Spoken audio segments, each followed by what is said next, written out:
ପ୍ରେମ। ଏକ ଛୋଟ ଗ୍ରାମର ନାମ ଥିଲା ଚାନ୍ଦିପୁର। ଏହାର ପ୍ରତିଟି କଣରେ ମାଟିର ଗଭୀର ଗନ୍ଧ ଭରି ରହିଥିଲା ଏବଂ ପବନରେ ଧାନ ଫସଲ ହଲିବାର ସୁଗନ୍ଧ ମିଶି ଯାଉଥିଲା। ସେହି ମାଟିର ପୁଅ ଥିଲା ସାଗର। ସେ ଦେଖିବାକୁ ସାଧାରଣ ଥିଲେ ବି ତାର ହୃଦୟରେ ଏକ ଅଫୁରନ୍ତ ଭଲପାଇବାର ସାଗର ଥିଲା। ଘରେ ମା ଥିଲେ ଏବଂ ବାପା ନିଷ୍ଠାର ସହ କୃଷି କାର୍ଯ୍ୟ କରୁଥିଲେ।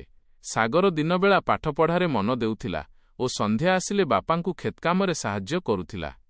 ନୂଆ ମୁହଁ, ନୂଆ ହସ। ଦିନେ ଗାଁ ପାଠଶାଳାରେ ଜଣେ ନୂଆ ଝିଅର ଆଗମନ ହେଲା। ତାର ନାମ ଥିଲା ସଞ୍ଜୁ। ତାର ନୂଆ ମୁହଁ ଓ ନିର୍ଦ୍ଦୋଷ ହସ ଗାଁ ପାଇଁ ଏକ ନୂଆ ଆଲୋକ ଆଣିଦେଲା ପରି ଲାଗିଲା। ସତେ ଯେପରି ସବୁ ମେଘ ଛିଡ଼ି ଆସିଥାଏ, ସେପରି ସଞ୍ଜୁ ସାଗରର ଜୀବନରେ ଆସି ପହଞ୍ଚିଲା। ପ୍ରଥମ ଦିନ ଶିକ୍ଷକ ତାର ନାମ ପଚାରିଲେ। ସେ ସାଦା ଭାବରେ ଉତ୍ତର ଦେଲା, ମୋ ନାମ ସଞ୍ଜୁ, ମୁଁ ନୂଆ ଆସିଛି। ତାର ସେଇ କୋମଳ କଣ୍ଠ ସାଗରର ହୃଦୟରେ ଏକ ମଧୁର ଗୁଞ୍ଜନ ସୃଷ୍ଟି କଲା। ଆସ୍ତେ ଆସ୍ତେ ସାଗର ଓ ସଞ୍ଜୁ ଭଲ ସାଙ୍ଗ ହେଲେ।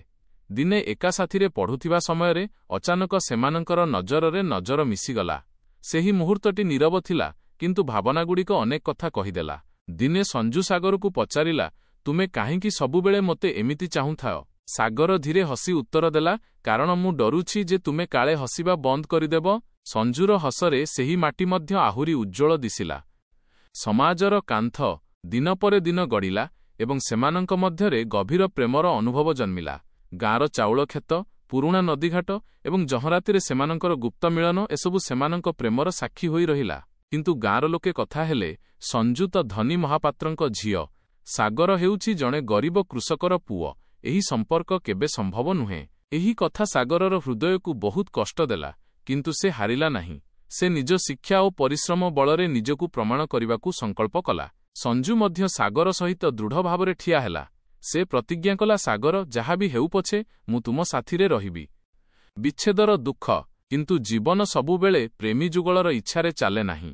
ଦିନେ ସଞ୍ଜୁର ବାପା ଜାଣିଗଲେ ଯେ ତାଙ୍କ ଝିଅ ଗାଁର ସେହି ଗରିବ କୃଷକ ପୁଅ ସାଗରକୁ ଭଲ ପାଉଛି। ସେହି ରାତିରେ ସେହି ଧନୀ ଘରେ ଯେପରି ଆକାଶ ଫାଟିଗଲା ପରି କୋଳାହଳ ସୃଷ୍ଟି ହେଲା। ସଞ୍ଜୁକୁ ଘର ଭିତରେ ବନ୍ଦ କରି ଦିଆଗଲା, ତାର ଫୋନ୍ ଛଡ଼ାଇ ନିଆଗଲା ଏବଂ ସାଗର ସହିତ ତାର ସବୁ ସମ୍ପର୍କ କାଟି ଦିଆଗଲା। ସାଗର ଦିନରାତି ତା ଘର ପାଖରେ ଅପେକ୍ଷା କଲା, କିନ୍ତୁ ସଞ୍ଜୁର ମୁହଁ ଦେଖିବାକୁ ପାଇଲା ନାହିଁ। ଏକ ସପ୍ତାହ ପରେ ସବୁଠୁ ବଡ଼ ଦୁଃଖଦ ଖବର ଆସିଲା।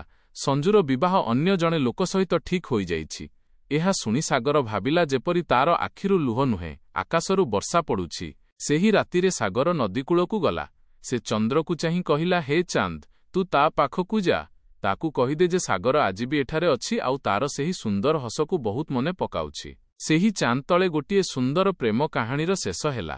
କିନ୍ତୁ ସାଗରର ହୃଦୟରେ ସଞ୍ଜୁର ସ୍ମୃତି ଆଜି ବି ଅମର ହୋଇ ରହିଛି। ଏହି କାହାଣୀରେ ସାଗର